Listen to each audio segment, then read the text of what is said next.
And welcome back to our extended 7 News coverage of the flood threat in Queensland. Now we're seeing pictures here live in from Laidley. Now Laidley is a town that is cut off as we speak. 100 people were in evacuation centres overnight.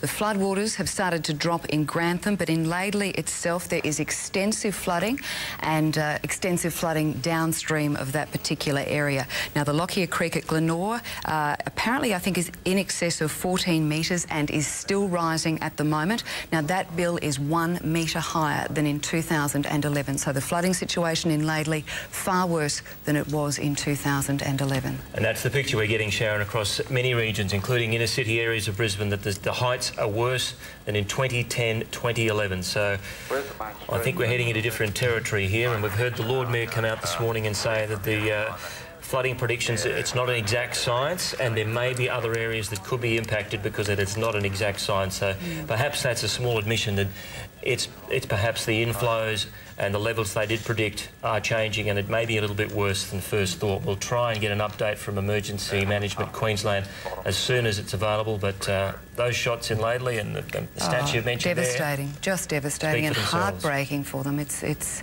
I don't know how they pick themselves up tomorrow and deal with all of this. It's really difficult. And you know, the local mayor there this morning said, you know, he was just shell-shocked and certainly heartbroken by the situation that's happening in his area.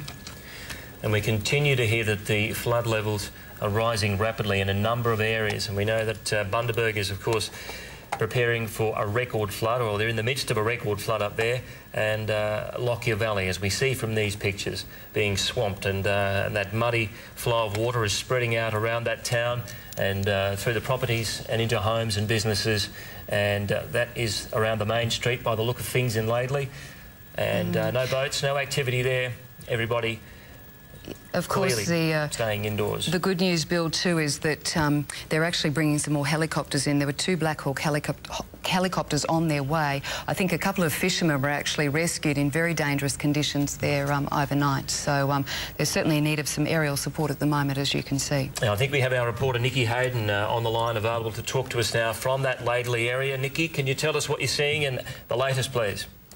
Well, Bill, we're standing in the main street of Laidley at the moment, and look, the middle of it is still well and truly underwater.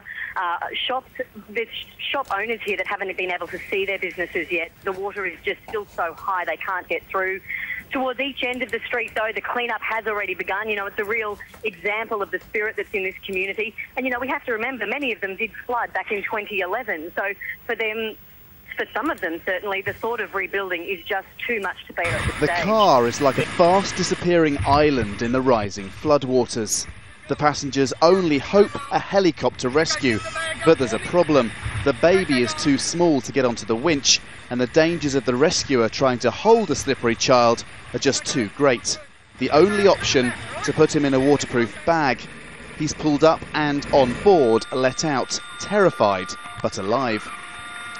2 years ago, Queensland's floods were described as a once-in-a-century event. Now, once again, normally placid rivers have turned into raging torrents. Roads, homes and businesses are underwater, with emergency evacuations by boat from people's front doors. Horrible. It's people on roofs yelling out when we were in the boat to come and save them. People lined up for the SES to come and see them. People with children sitting on their windowsills just yelling out. We've got nothing left. Our children have lost everything in the last 24 hours in their homes. We've got nothing left. Bundaberg is the town worst hit. Boats ripped from moorings, careering down its river.